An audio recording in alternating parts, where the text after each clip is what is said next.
You're listening to The Globalist, first broadcast on the 27th of June 2024 on Monocle Radio. The Globalist, in association with UBS.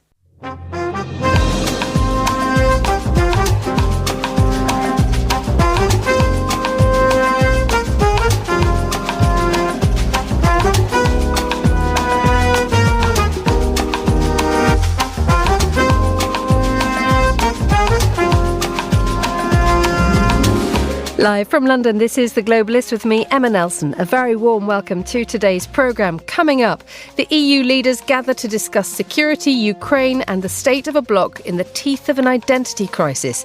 Nina dos Santos is here to go through the Brussels agenda. Welcome, Nina. Thanks so much, Emma. Well, obviously, this is the first time that we're going to have a formal EU Council meeting that convenes those leaders of the 27 members since, of course, the political landscape was completely altered in some ways and not in others when we had the European parliamentary elections a few weeks ago.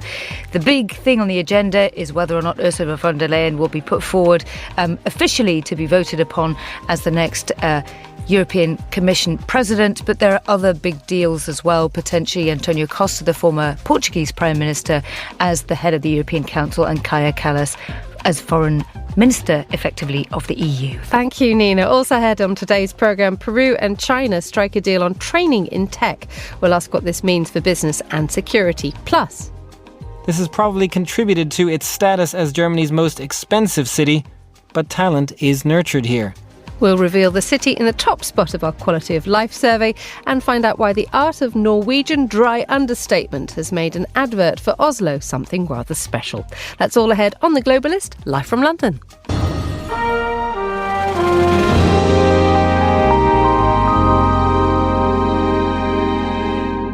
First, a look at what else is happening in today's news. The US President Joe Biden and former President Donald Trump go head-to-head later today in their first debate before the 2024 election. Bolivian police have arrested the leader of an attempted coup, and a French court has upheld an arrest warrant issued for the Syrian President Bashar al-Assad over the use of banned chemical weapons against civilians. Stay tuned to Monocle Radio throughout the day for more on these stories, but first, Europe's leaders gather today as the bloc as a whole finds itself in crisis. This month's European elections exposed two things. First, that the far right could rise with such strength across the bloc that it prompted the French President Emmanuel Macron to call a snap parliamentary election. Secondly, and as a result, it marked the continued relevance of the EU's influence on the domestic politics of the member states. Well, to tell us more about what's on the agenda and what might be talked about behind the scenes, I'm delighted to say I'm joined in the studio by Nina dos Santos, international broadcast correspondent, former CNN Europe editor. Good morning, Nina. Good morning, Emma. Good to have you with us. So what is officially on the agenda? Well, officially on the agenda, what we've got is issues like, for instance, the top jobs in the EU after those parliamentary elections. Those jobs will be occupied for the next 5 years to come. But also new budgets, new issues to discuss on the subject of rule of law that some members of the EU have had an awfully difficult time digesting over the last 5 years, one of which Hungary is going to be taking on the rotating presidency soon. So I'm sure that that's going to be something they're going to rub up against. Also, defence and the enlargement of the EU to take in countries like Ukraine and also Moldova. So there's lots to discuss. Remember that these EU leaders have already had an informal chit-chat just a week or so ago to hammer out some of these issues. That was a meeting that ended in sort of acrimony on some subjects, particularly the issue of those top jobs across the EU. Indeed, because the discussion was last week about who should take these jobs, and there was no agreement, aiming instead for a decision today or this week. Yes, but there are some considerations that one has to bear in mind. So the four top jobs across the EU are essentially the European President Commission role that is occupied by Ursula von der Leyen. At the moment, she represents the centre-right bloc. Obviously, she's a former German defence minister. That's the executive arm of the EU that drafts the strategy, the laws, and so on and so forth, and essentially sets the agenda for the next term of the European Parliament and the EU for the next 5 years. years. That is a role that is the most contentious role, and the one that everybody will be sort of scrambling to, get enough sort of sway over. But remember, this is a role that will not actually technically be granted at this summit, because she would have to be voted on as her candidacy through the European Parliament. So that's a whole other issue. But there are other top jobs that are going to be occupied and probably granted at this summit, just rubber stamped. For instance, Antonio Costa, the former Portuguese Prime Minister, a socialist, is going to get the EU Council presidency. And then Kaja Kallas, the Estonian Prime Minister, is probably going to be granted the European High Representative on Foreign Affairs role. So essentially what this does is this replicates that balance of centrist parties between centre-right, the Liberals and the Socialists, just in the way how we saw Josep Borrell and also people like, as I was saying before, Ursula von der Leyen and Charles Michel, the former Belgian Prime Minister, occupy these roles in that balance between Liberals, Socialist and centre-right powers that have coalesced together. And that coalition, by the way, has prevailed despite the centre-right rising in the recent European parliamentary elections. Let's talk a little bit about that, because I mentioned at the beginning of this item that the European Union finds itself in the teeth of crisis insofar as when we saw the European parliamentary elections a couple of weeks ago, every single country had a strong far-right element or populist element rising, not necessarily rising, but still very, very present. And when you looked at the way that the European domestic political scene was moving, it seemed rather at odds against what you've just described there, which is balanced, centre-right, sort of a cool head. I think but you have to remember that elements of the centre-right are actually absorbing some of these far-right policies. For instance, take a look at Ursula von der Leyen's agenda now in a potential part 2 over the next 5 years as at the helm of the EU. She's ditched all of those enormous Green New Deal policies that, she unveiled her first presidency on amid great fanfare. I remember being in the audience in Brussels when she did that, and she's, very much toned that down because obviously she realises that, that's where the centre-right is gaining some ground, farmers and people dealing with a cost of living crisis. And they say that these types of policies are making life more expensive and they're just not a priority for them. So she's pivoted towards things like security, which is obviously, something that the far right often talks about, security on your streets, migration, security internationally, which obviously is an issue as the EU has spent so much money and time trying to help Ukraine defend itself just on its eastern flank. And so I think they are absorbing quite a bit of the sort of far-right rhetoric in an attempt to sort of nullify that support for the far right. But obviously it hasn't worked on the domestic side, even though on the EU side there are two trends that were apparent during those European parliamentary elections. The far right rose significantly in those important founder members of the EU, the Western countries, like, for instance, as you're saying, France. We already see the far right in government, pulling the levers of government in places like the Netherlands as well. But also, we saw perhaps the far-right peak a little bit in countries like Hungary, where the far-right's been in charge for, decade and a half, maybe more, and people are starting to get a bit irked by more of the same, that combative attitude with the EU and question marks over corruption. And so more liberal candidates did better in places like Hungary. And let's just touch on Hungary, because as you mentioned a moment ago, it assumes the rotating EU presidency on the 1st of July. And we've seen Viktor Orban kind of rotating a bit around the EU himself. He's been going around a number of EU capitals trying to seek the support of key European leaders for his political agenda. I mean, how much is that going to be sort of changing or forming the dynamics of today's meeting when you actually have him in the room with all those leaders who know that his country's sort of like running the shop from next week? Well, it's running the shop on the European Council level. Yes, that's true, because every 6 months you get these different countries taking on the rotating presidency of the Council, which, as I was saying before, is that rubber stamping meeting where the EU leaders come together essentially to tick off what their diplomats have lined up before. And people like Viktor Orban are the types of people who throw all that out the room very often and have to get sidelined to try and get anything through. Because remember that, in theory, this is a block of countries that have to vote together. The rotating presidency of Hungary is coming just a few days after these top jobs are going to be settled. And I think that'll probably be a sigh of relief for that, as I was saying before, liberal socialist and centre-right coalition, that they'll have managed to sort of sort that out. And the impetus is on them over the next few days to sort that out before Hungary does take over the rotating presidency at the start of next month. Now, we already know, as per the marketing campaign of the Hungarian rotating presidency, what their slogan is going to be. And it's very much of the MAGA variety, Make America Great Again. Their slogan is MEGA, Make Europe Great Again. So you get an idea of how they're sort of swallowing Trumpism a bit and bringing it to the EU. That'll be concerning for many EU leaders, obviously ahead of the US presidential election. And given the fact that Trump, has made no bones about the fact that he's very irked with many EU countries not paying their way in NATO. Talk to us a little bit about what's happening in France, because we have the parliamentary elections coming up this weekend. And obviously this is something which has pulled the rug out from everybody's feet, most notably the French, arguably. Macron will be at this meeting today. What do you believe will be the attitude towards him for something which is essentially incredibly destabilising, not just nationally, but right across the bloc, given France's position? Well, we already saw a bit of an inkling of that at the G7 summit in Italy, actually, recently, when you may remember that Rishi Sunak, although, the UK is now Brexited, but as a big G7 economy, he got a warm embrace by Giorgia Meloni, and then you saw Emmanuel Macron got something of a sort of shrug, Gallic shrug type of thing from the Italian Prime Minister, and a bit of an eye roll.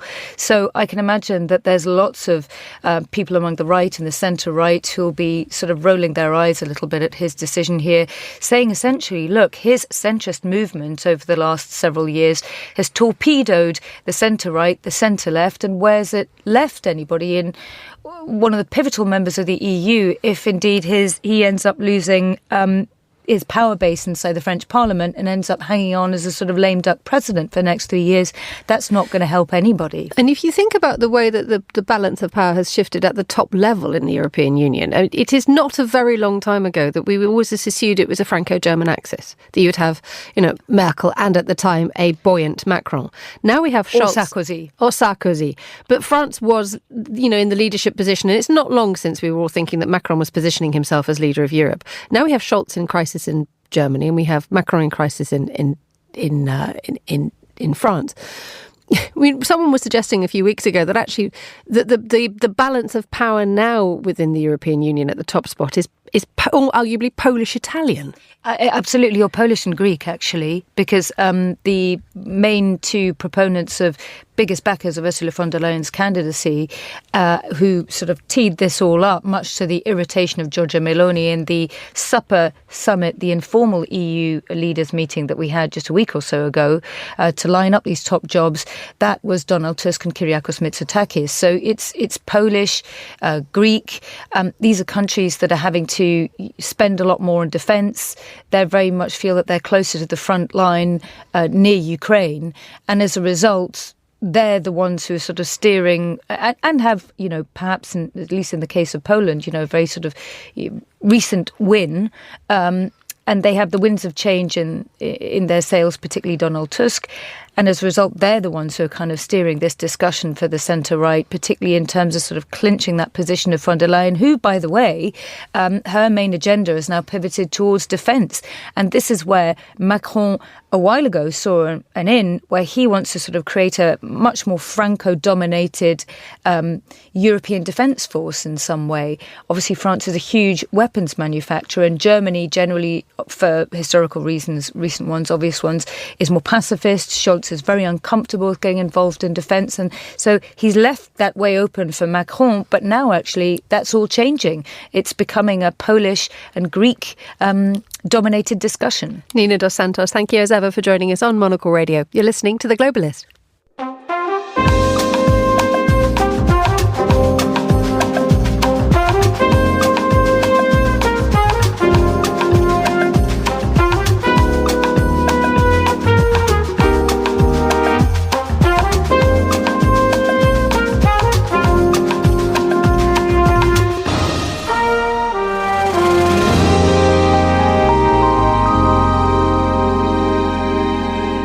It's 1:14 a.m. in Lima, 7:14 a.m. here in London. Now, Peru's president is in China, approaching the end of a week-long visit.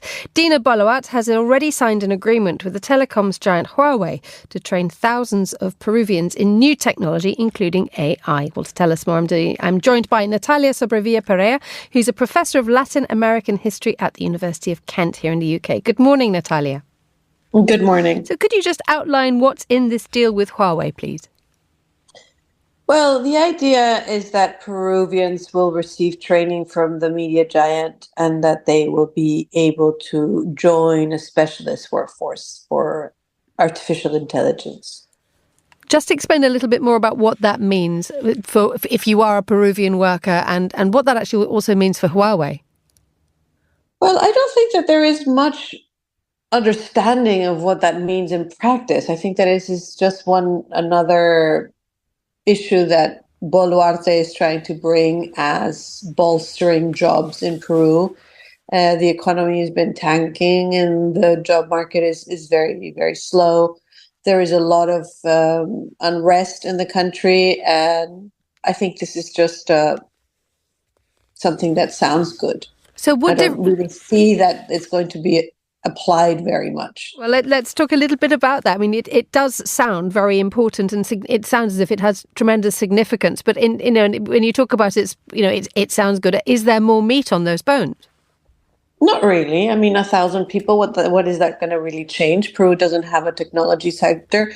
It really doesn't have people with the right training. It's just something that Boluarte is doing to kind of sweeten the deal that goes with the agreement of the port that is going to be exclusive for China. It doesn't mean anything. So just explain the benefits for China then, if this is a sort of not necessarily a meeting with a deal with great meaning. Well, I mean, it just sweetens the deal for Peruvians that are giving exclusivity to China on the mega port in Shanghai. And just explain to us more widely the context of the visit of the Peruvian president to China. I mean, she's there for a week. Well, she hasn't given any public appearances in Peru in more than 70 days. She is in a complete... she's a ghost. She doesn't really have any presence.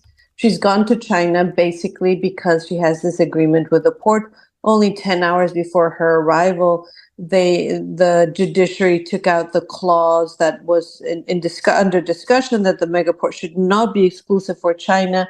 It was simply decided that this would be changed so that she could go to the Chinese who have paid for the port and who are very keen for it to be just for them. So she's very much like an acting president or a puppet. She has maybe 5% approval rate in Peru. She spent the last month having facial lift surgeries. She has a whole issue with Rolexes that have been given to her by people from dark places, and probably some regional forces. Nobody really knows where. She doesn't really exist. And just in the wider context, though, if you have a president who, as you say, doesn't exist, I mean, where does that leave Peru as a country when you have a country like China, which has tremendous influence and which is also the country's biggest trading partner? What opportunities does that give to China, and what risks does that bring? Well, I mean, there's always risks. You saw what happened in Bolivia just yesterday. The Congress in Peru has completely changed the constitution in the past month. There's a lot of apathy and there's no real push to change anything. But the Chinese are just simply going to muscle their way in. They already own many of the most important mines. But yeah, there is a risk that the country might just explode and at some point as a reaction to this. But nobody really knows. I mean, what does it mean for China to give 1,000 jobs to Peruvians? I mean, in the cold context, that's just really nothing.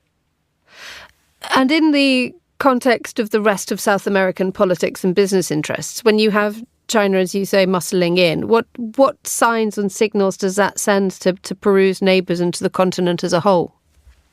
Well, the agreement is also that Bolivia's lithium will come out through that port, that all the things coming from Bolivia will come through that port. So Peru is also going to gain a lot by having the transport of things going through Peru and becoming kind of the flagship place where the Chinese concerns are. They're not just constructing the port, they're doing other infrastructure building things, roads, bridges. So, it's very much the outpost of the Silk Road's initiative in South America. What else do you expect to come from this meeting in China? I mean, it is like I say, it's a week-long visit. We've had the deal with Huawei. She'll be talking to executives from the state-owned Costco conglomerate. There are issues with a lawsuit there. What other headlines are we expecting to come out? The Chinese are going to get everything they want, and she's going to get some uptake by saying she brings some jobs back in Peru. Natalia Sobrevilla Perea, thank you so much for joining us on Monocle Radio. Still to come on today's programme. I wouldn't come here, to be honest. Oslo is just not... I mean, is it even a city? How a new tourism campaign for the Norwegian capital has become the perfect example of reverse psychology. Stay with us on today's Globalist. UBS is a global financial services firm with over 150 years of heritage. Built on the unique dedication of our people, we bring fresh thinking and perspective to our work. We know that it takes a marriage of intelligence and heart to create lasting value for our clients. It's about having the right ideas, of course, but also about having one of the most accomplished systems and an unrivaled network of global experts. That's why at UBS, we pride ourselves on thinking smarter to make a real difference. Tune in to The Bulletin with UBS every week for the latest insights and opinions from UBS all around the world.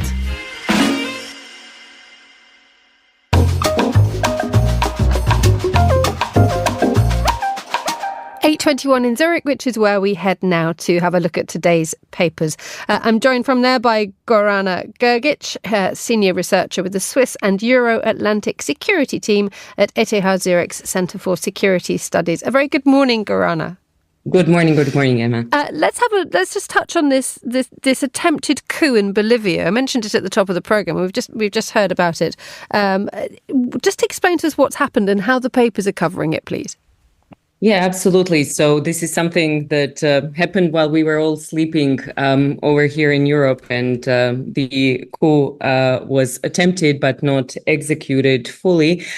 So what essentially we are getting in the coverage that's still very much developing is that there were some armored military vehicles that basically rammed into the doors of Bolivia's government palace, and they tried to, by doing that, depose the sitting president of Bolivia, Luis Arce, who managed to stave it off. And now the story starts getting complicated because depending on who you ask about the sort of analysis of the background and so on, you would get different answers as to what this exactly is. And why is that?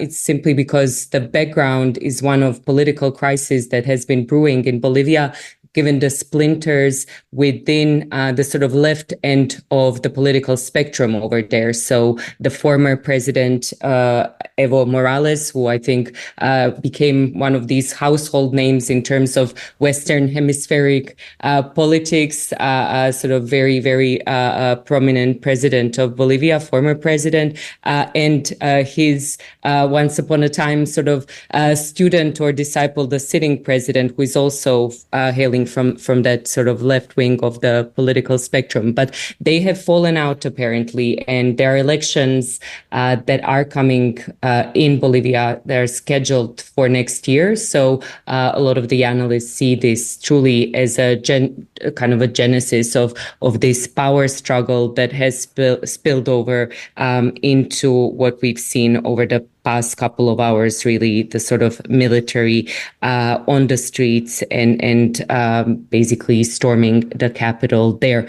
But now, again, depending on who you ask, there are different versions of what really precipitated this and who actually orchestrated it, because ultimately no one got seriously hurt. There was some property damage, but now the sort of wash up of it all is really beginning. And what I really think is interesting in this entire story is the fact that we've seen condemnation from all across the region and all across political spectrum. So we've seen both leftist and more sort of right-leaning governments in the region, but also in Europe, for instance, Spanish government, British government, all condemning any sort of military moves to try to seize power. Indeed. I mean, we've seen, I think the Guardian is covering, it sort of lists effectively the nations which have stepped up to condemn this attempted coup. We've had the Mexican president-elect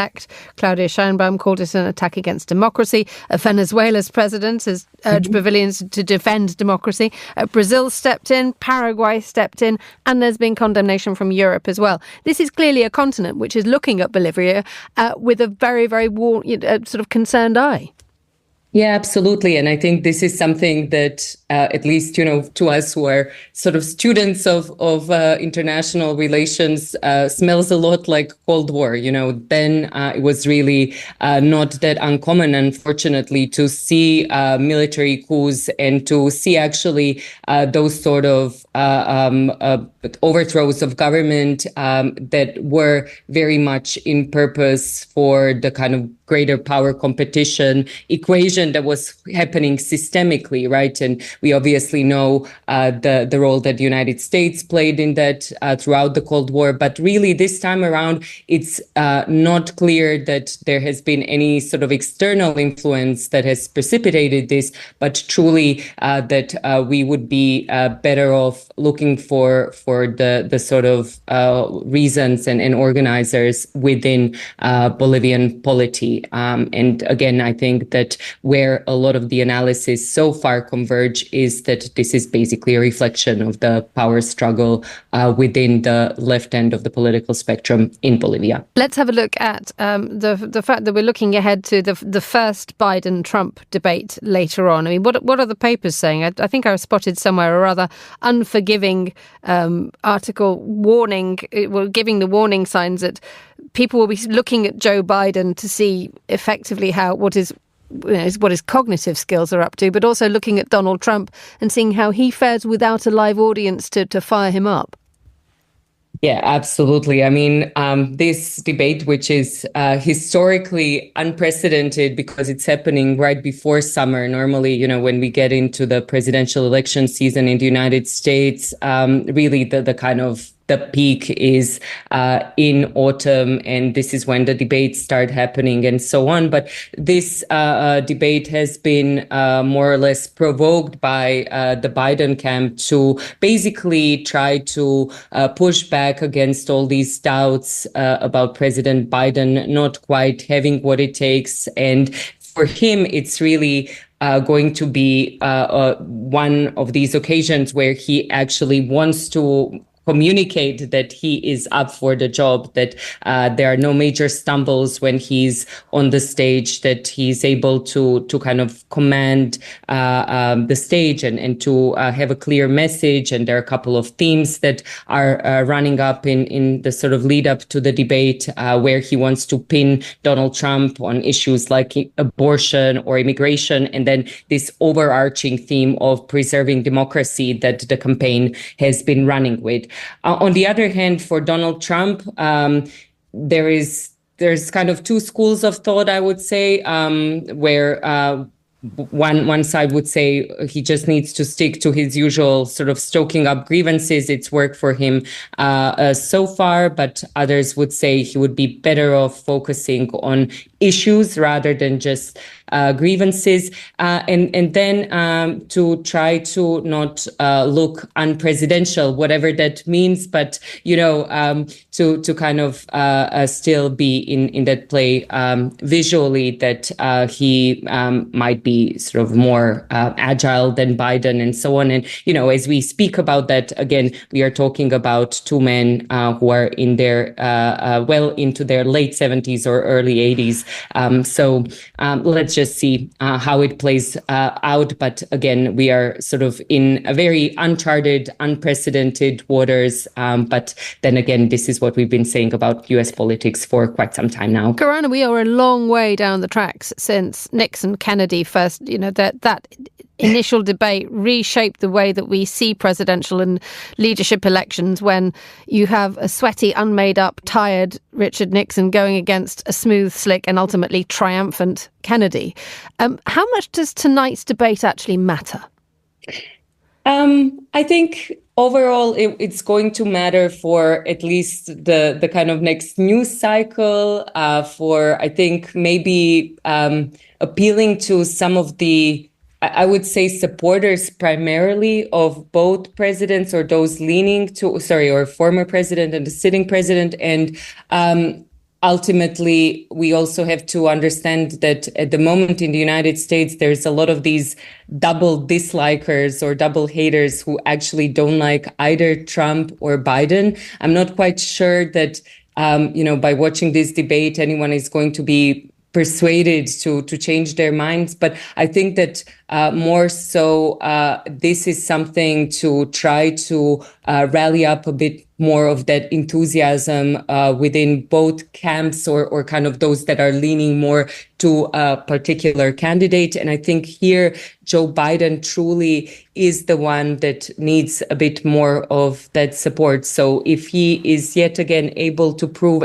as he was actually at the State of the Union earlier in the year, to kind of show that he is able to deliver, that he convinces people, maybe this gives him a little bit of a boost just before summer again, and summer being kind of almost like a dead season news-wise, and to at least get him on some more of that even playing field come autumn. But again, whether this is a game changer, I would say absolutely not. And it's just going to be one of these little data points in kind of the lead up to the election in November. Gorana Gerdic, thank you so much for joining us on Monocle Radio. The time here in London is just nudging 7:32 a.m. Let's have a look at what else we're keeping an eye on today. US President Joe Biden and former President Donald Trump go head-to-head later today in their first debate before the 2024 election. The debate will be held at CNN's headquarters in Atlanta. Bolivian police have arrested the leader of an attempted coup. The president has called for international support after military units took up positions outside the presidential office in the capital, La Paz. They later withdrew, and a former general who'd recently been stripped of his military command was arrested. And a French court has upheld an arrest warrant issued for the Syrian president Bashar al-Assad over the use of banned chemical weapons against civilians. The warrant, approved by French judges last year, followed a French investigation into chemical attacks in Syria in August 2013 that killed more than 1,000 people. This is The Globalist. Stay tuned.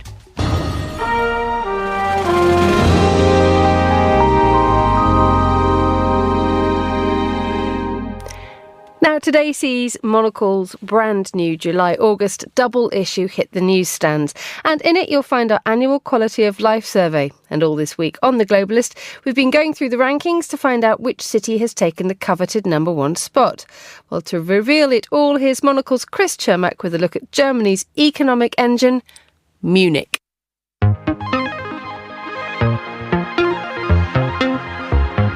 Munich is literally Germany's most attractive city. Since 2000, the populations of Berlin, Hamburg, Cologne and Frankfurt have grown by about 15%, but Munich's has risen by almost a third.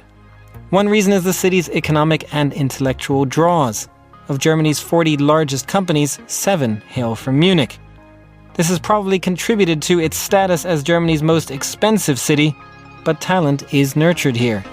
In December, the city set aside an extra 668 million euros for building and renovating nurseries, preschools and schools. With a total budget of 8.4 billion euros since its inception in 2011, it is Germany's largest such scheme. On the other end of the academic ladder, the Technical University of Munich and the LMU München are the country's top two universities. The city's proportion of employees with an academic degree is 41%, also Germany's highest. Munich is also the country's best city for a healthy lifestyle. In an EU ranking of 38 German regions by life expectancy, Upper Bavaria, home to Munich, came first with 82.3 years. One explanation is the city's access to nature. Pristine environments, the river Isar, and parks such as the Englischer Garten. New leisure facilities have opened too. Among them is Kunstkraftwerk Bergson, a power station converted into an arts venue. Last year, the city nearly tripled its newly installed solar power capacity with a scheme that supports small panels on private balconies. Munich's future looks sunny, a worthy winner. Monocle's Chris Chermak, thank you. And there you have it. Munich is the city which came first in this year's edition of our Quality of Life survey. You can go through the full rankings by picking up a copy of our July-August double issue, which is available from today at all good newsstands. You're with Monocle Radio.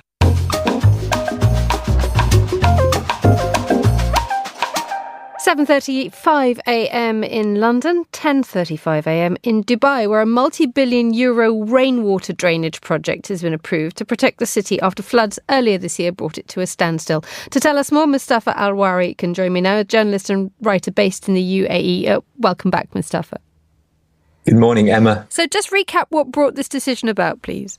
Yeah, well, over the last year or so, we've been seeing increased rainfall in this region, in the UAE. Obviously, around the world, we've seen the effects of climate change, global warming, extreme weather, and it's manifested in particular of extra rainfall. And the result has been that infrastructure has been proven to need to be upgraded to manage these changes in weather. And in April in particular, there was record rainfall, sort of more than a year's worth, double a year's worth in a day. And in particular, Dubai was hit by floods as a result. So was neighboring Sharjah. And what was clear was that the infrastructure to get rid of this water would need to be upgraded. So the announcement of this $8 billion project to basically create new drainage tunnels across Dubai should increase the capacity to handle rainfall by something like 700%. And they're saying that this will manage the effects of climate change for the next century. So really, it's a matter of restoring confidence that if this weather persists, that the city and the emirate will be able to deal with it. Just the scale of this project is huge, isn't it?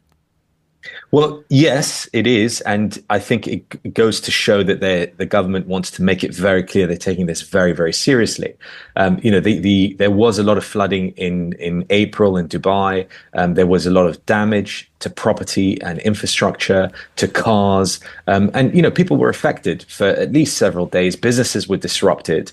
And I think there would have been a concern, now it's summer and it's boiling hot, so maybe it's not top of mind, but there would have been a concern going forward of what would happen next time.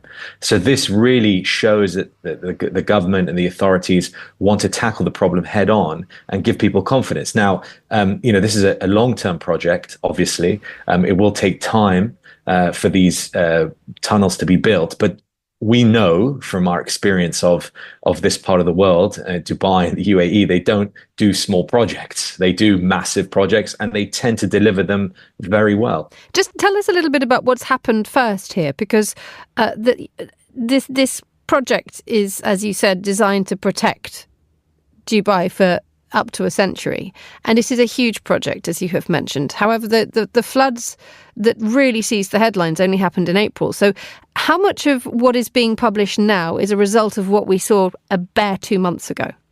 Yeah, I think it's a big part of the thinking behind this project. But it wasn't the first time we had flooding, but it was the most severe consequences of the flooding. We've seen in the last 2 years the increase in rainfall, and we felt it across the country.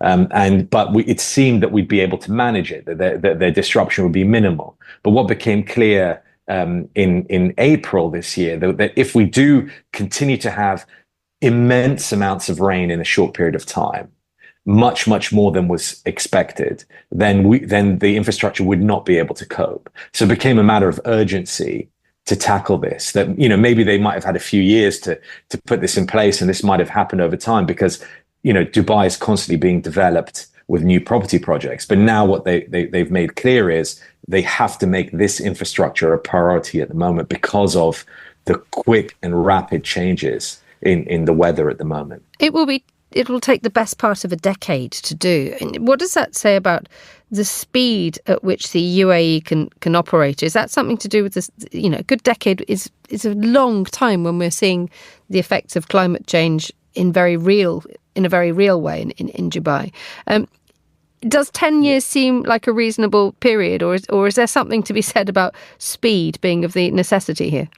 Well, you can dig tunnels quickly, but I think there is a limit to the speed at which you can dig massive tunnels and not cause further disruption in the medium term. But there are ways to mitigate the effects of climate change and to build resilience in the short term. That they will take those measures too. They did an amazing job really at cleaning things up, particularly in Dubai. Sharjah was a bit more prolonged. They had a few more. A bit more of a difficult time of it, but in Dubai they responded really quickly, and it was 3 or 4 days. It was pretty bad, but then after that it got back onto its feet pretty fast. And really, this is a confidence building measure. This is to show not just the people who live here, but we've seen a rapid rise in the population in the UAE in recent years, and I think to give confidence to those people that want to relocate, to businesses, to investors, to everybody, that this is something that's being tackled. Don't worry, we've seen what can happen. We'll manage it in the short term, but in the long term we do have a plan in place.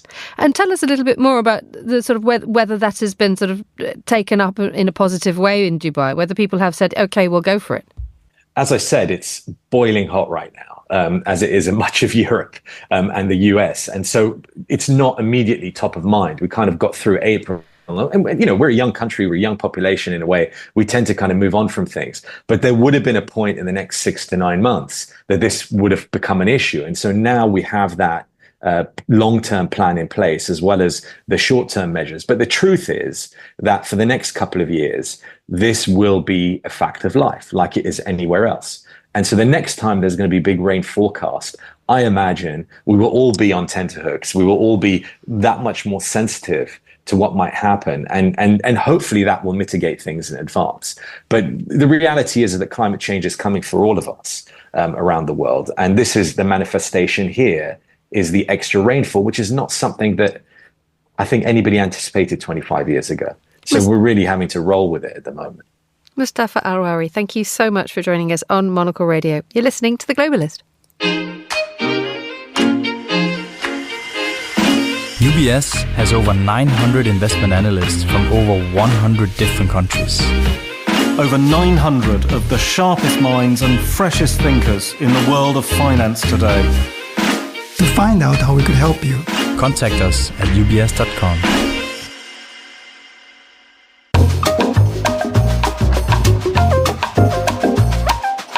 7:43 here in London. Now, a little while ago, we were talking briefly in the paper review about the forthcoming presidential debate between Joe Biden and Donald Trump. Well, that comes hot off the heels of, if you were watching television here in the United Kingdom last night, it was the final debate between two men who this time next week we will be voting for to see who's going to be our next Prime Minister. Rishi Sunak for the Conservatives, Sir Keir Starmer for Labour. Watching the debate was Monocle's Vincent McAviney. A very good morning to you, Vinny. Good morning. And we had, of course, a French debate earlier in the week. It's big week for political geeks. We don't know where to look. There are so many political debates. And I was watching it with French people last night who were actually sort of criticising the fact that it seemed like a very, very scrappy thing and could have all been sorted out by that marvellous little French device that if you put a timer in the corner of the screen, it stopped people from interrupting each other, which seemed to be the order of the day last night.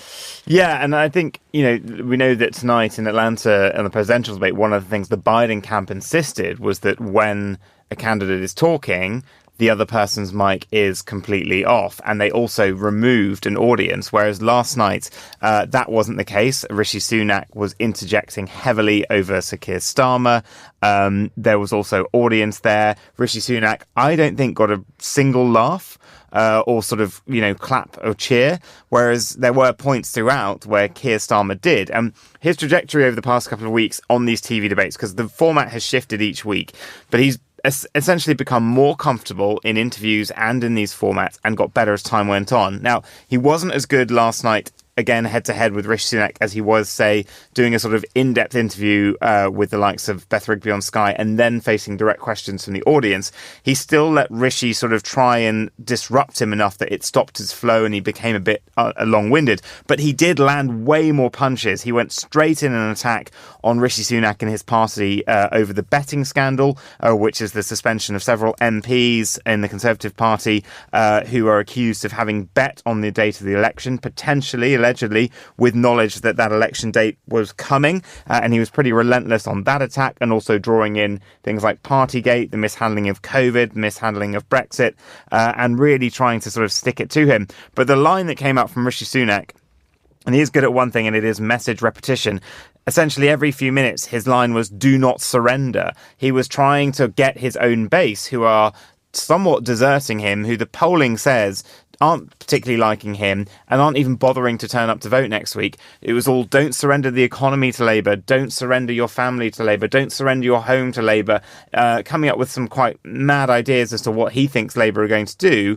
And that was the message that came from him. It's an interesting thing that I think that just looking at some of the commentary this morning, and you've mentioned the sort of the strength of Keir Starmer, but there's quite a lot of feeling that actually Rishi Sunak won this fight last night. And people talking about the fact that he's having to start. I mean, we've seen a lot of TV debates in the last few weeks. It's been quite it's been quite a mouthful, dare I say.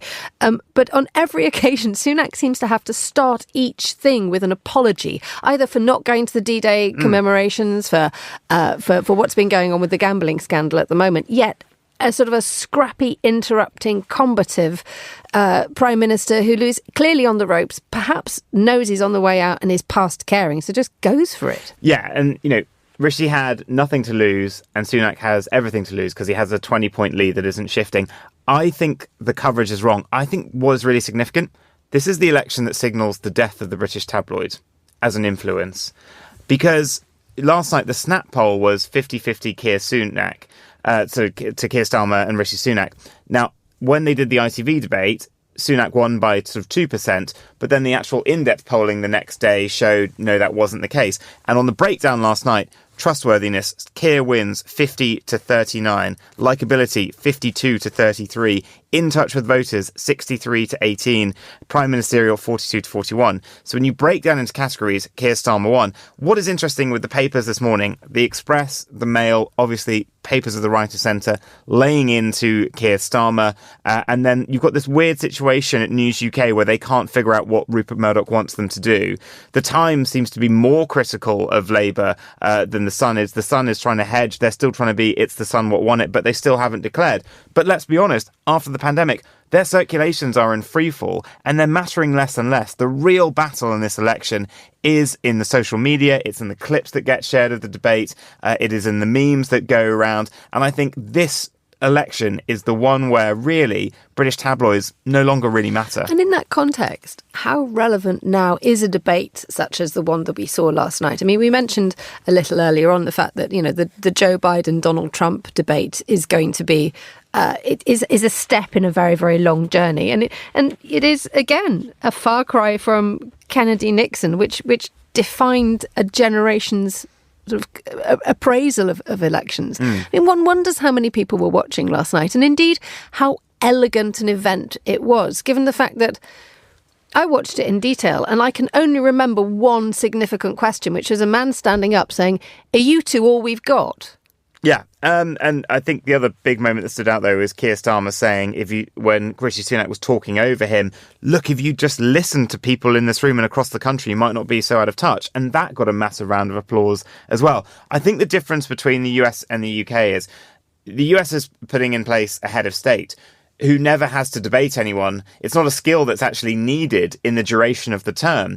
British prime ministers stand up week in, week out in the House of Commons and still have to debate the opposition leader. And so it's not such a novelty here, that you've got the candidate having to debate, because after tonight, we'll see if there's another debate, because in 2020, the other debates after the first one, because it went so badly, were all cancelled. So this might be the last time that Joe Biden ever has to debate in his life. Same with Donald Trump if they don't go through with the next one. For the British public, though, PMQs, it's at 12 noon every Wednesday. There has been lots of talk about whether it should shift to a more primetime slot. But we're used to seeing Keir Starmer now sort of debating with Boris Johnson, then Liz Truss, then Rishi Sunak over the last few years. So we kind of know he can debate and he can pull these moments out. Last night, I thought the topics were good. They covered a full range. We had tax, we had the trans issue as well. We had young people and what's being offered there. So it did cover a good range of things. But now it is the final furlong. Rishi Sunak at the moment doesn't seem to have got any momentum out of anything that he's tried.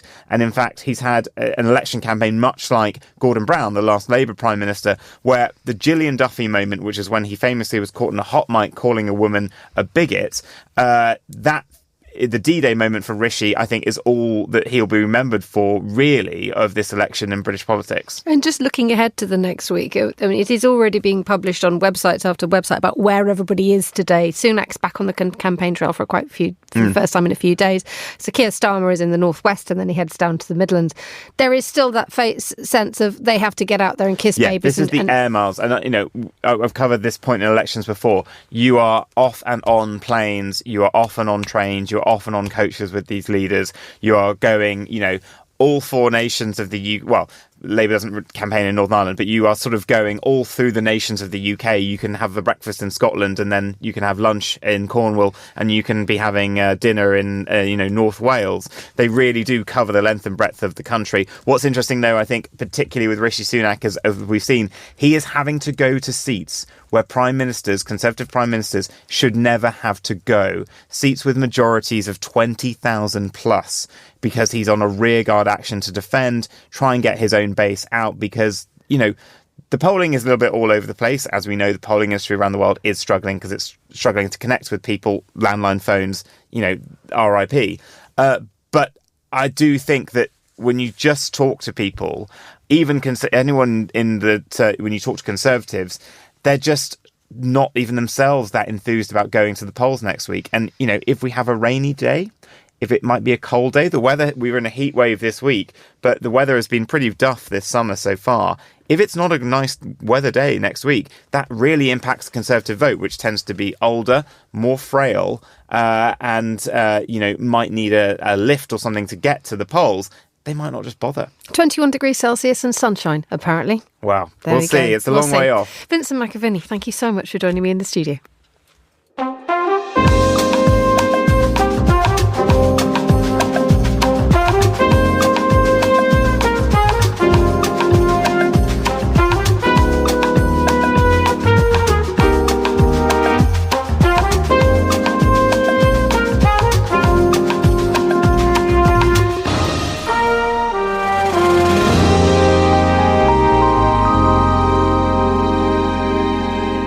Finally, on today's programme, let's hear an excerpt of what's being seen as a stroke of advertising genius.